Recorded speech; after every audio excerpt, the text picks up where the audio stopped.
আজিৰ এইটো ভিডিঅ'ত মই তোমালোকৰ দশম শ্ৰেণীৰ অসমীয়া দ্ৰুতপাঠ অৰ্থাৎ বৈচিত্ৰ্যময় অসমৰ তিৱাসকল যিটো চেপ্টাৰ আছে এই চেপ্টাৰটোৰ পৰা যিমানখিনি পাঠভিত্তিক কুৱেশ্যন আনচাৰ ইয়াৰ উপৰি যিমানখিনি তোমালোকৰ পাঠৰ ভিতৰৰ MCQ আৰু পাঠৰ ভিতৰৰ আটাইকেইটা কুৱেশ্যন আনচাৰ সামৰি মই আজিৰ এইটো ভিডিঅ' প্ৰস্তুত কৰিছোঁ।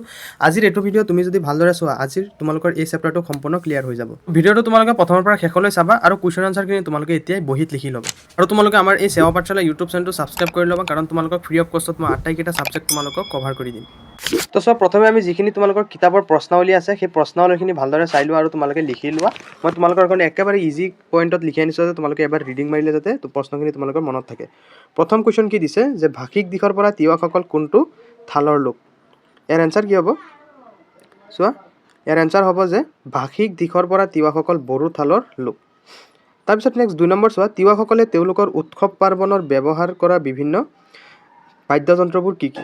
ইয়াৰ উত্তৰ চোৱা যে তিৱাসকলে তেওঁলোকৰ উৎসৱ পাৰ্বণৰ ব্যৱহাৰ কৰা বিভিন্ন বাদ্যযন্ত্ৰবোৰ হৈছে খ্ৰাম, তাৰপিছত ঢোল অৰ্থাৎ বাৰ, খ্ৰাম খুজুৰা, খ্ৰাম পান্থাই, দুমডিং, তাৰপিছত ডগৰ, তাৰপিছত তোমাৰ পাতি ঢোল, তাৰপিছত ৱাফাং খ্ৰাম আৰু থকৰক পাংচি অৰ্থাৎ বাঁহী, তাৰপিছত থোৰাং মহৰ শিঙৰ পেঁপা, মুহুৰি আৰু খায়াং অৰ্থাৎ তাল ইত্যাদি।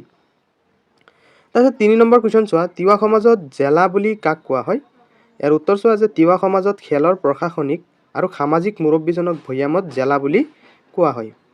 ঠিক আছে। তাৰপিছত 4 নম্বৰ কুৱেশ্যন চোৱা যে তিৱাসকলৰ কেইটিমান উৎসৱৰ নাম লিখা। ইয়াৰ উত্তৰ চোৱা যে অঞ্চলভেদে তিৱাসকলৰ উৎসৱ বিভিন্ন হয়। পাহাৰত বাস কৰা তিৱাসকলৰ উৎসৱসমূহ হ'ল ৱানচুৱা, চগ্ৰা, য়াংলি, তাৰপিছত মৈনাৰী কান্ঠি, লাংখন, মাই পাথালা, মাই ৰাৱা, তাৰপিছত খাপলাং ৰাৱানে পূজা, তাৰপিছত পান্থাইচোৱা ইত্যাদি। আনহাতে ভৈয়াম অঞ্চলৰ বাস কৰা লোকে জোনবিল মেলা, বৰত, গোসাঁই উলিওৱা মেলা, বহাগ বিহু, মাঘ বিহু আৰু কাতি বিহু ইত্যাদি। তাৰপিছত 5 নম্বৰ কুৱেশ্যন চোৱা যে ফুলগুৰিৰ ধেৱা কি? ইয়াৰ উত্তৰ চোৱা যে ফুলগুৰিৰ ধেৱা হৈছে বলাইৰাম সেনাপতিৰ দ্বাৰা ৰচিত এখন গীতি আলেখ্য। নেক্সট 6 নম্বৰ কুৱেশ্যন তোমালোকক কি দিছে চোৱা যে চমুটোকা লিখা। ক দিছে যে ইন্দ্ৰ সিং দেউৰী আৰু খ দিছে বলাইৰাম সেনাপতি। এনচাৰ চোৱা যে ইন্দ্ৰ সিং দেউৰী অৰ্থাৎ তিৱা জনজাতিৰ মাজত জাতীয় চেতনা জাগ্ৰত কৰাৰ ক্ষেত্ৰত আজীৱন সংগ্ৰাম কৰা অন্যতম ব্যক্তি হ'ল ইন্দ্ৰ সিং দেউৰী।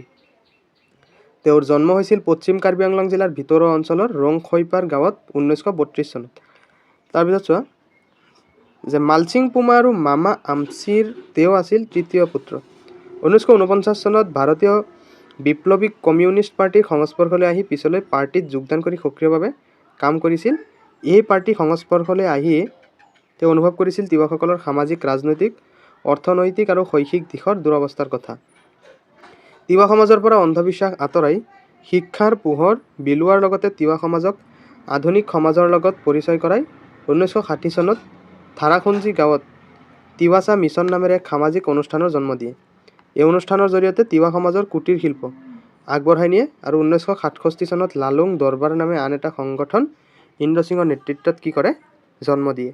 তাৰপিছত ইন্দ্ৰ সিং দেউৰী ডাঙৰীয়া পোনপ্ৰথমবাৰৰ বাবে কাৰ্বি আংলং স্বায়ত্তশাসিত পৰিষদত 1976 চনত সাধাৰণ সদস্য হিচাপে মনোনীত হয় আৰু পৰৱৰ্তী পৰ্যায়ত পৰিষদৰ উপাধ্যক্ষ হিচাপেও নিযুক্তি হৈছিল।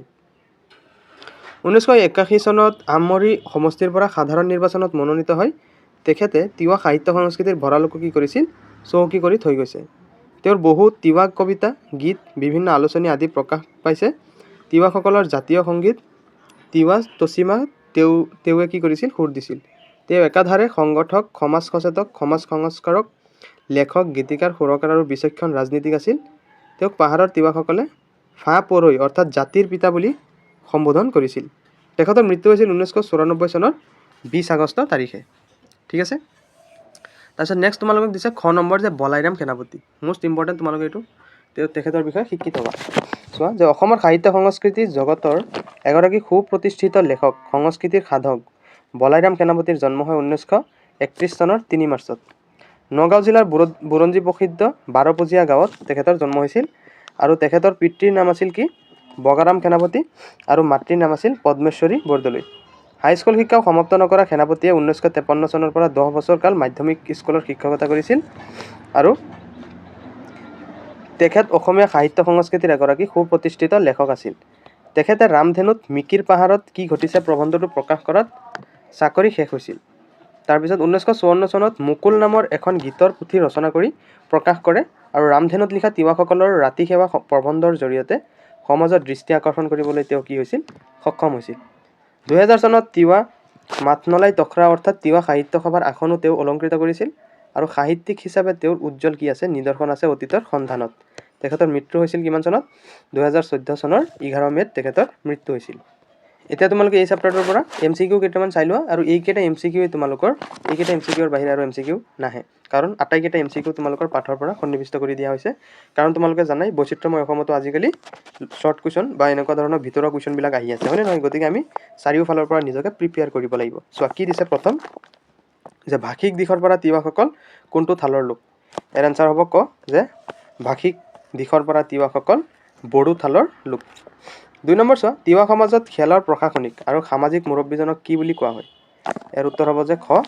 জেলা বুলি কোৱা হয় তাৰপিছত নেক্সট 3 নম্বৰ চোৱা তিৱাসকলে তেওঁলোকৰ উৎসৱ পাৰ্বণত ব্যৱহাৰ কৰা এটা বাদ্যযন্ত্ৰ লিখা এৰ উত্তৰ হ'ব কি খ যে খাম তাৰপিছত নেক্সট 4 নম্বৰ চোৱা ফুলগুৰিৰ ধেৱা কাৰ দ্বাৰা ৰচিত এৰ উত্তৰ হ'ব খ যে বলাইৰাম সেনাপতিৰ দ্বাৰা ফুলগুৰিৰ ধেৱা ৰচিত 5 নম্বৰ চোৱা তিৱাসকলৰ জাতীয় সংগীত তিৱা তচিমা কোনে সুৰ দিছিল এৰ উত্তৰ হ'ব খ যে ইন্দ্ৰ সিং দেউৰীয়ে কি কৰিছিল তিৱাসকলৰ জাতীয় সংগীতত সুৰ প্ৰদান কৰিছিল 6 নম্বৰ চোৱা তিৱাসকলৰ পাহাৰীয়া অঞ্চলৰ উৎসৱসমূহৰ ভিতৰত কোনটো প্ৰধান এৰ উত্তৰ হ'ব ক যে ওৱানচুৱা নেক্সট 7 নম্বৰ চোৱা যে তিৱাসকলৰ ভৈয়াম অঞ্চলৰ উৎসৱসমূহৰ ভিতৰত কোনটো প্ৰধান এৰ উত্তৰ হ'ব গ যে জোনবিল মেলা মৰিগাঁও জিলাত হয় জোনবিল মেলা 8 চোৱা যে ইন্দ্ৰ সিং দেউৰীক তিৱাসকলে কি বুলি সম্বোধন কৰে এৰ উত্তৰ হ'ব খ যে ফা পৰৈ অৰ্থাৎ জাতিৰ পিতা বুলি ইন্দ্ৰ সিং দেউৰীক জনা যায় ঠিক আছে 9 নম্বৰ চোৱা বলাইৰাম সেনাপতিৰ উল্লেখযোগ্য সাহিত্যকৰ্ম কোনটো এৰ উত্তৰ হ'ব যে গ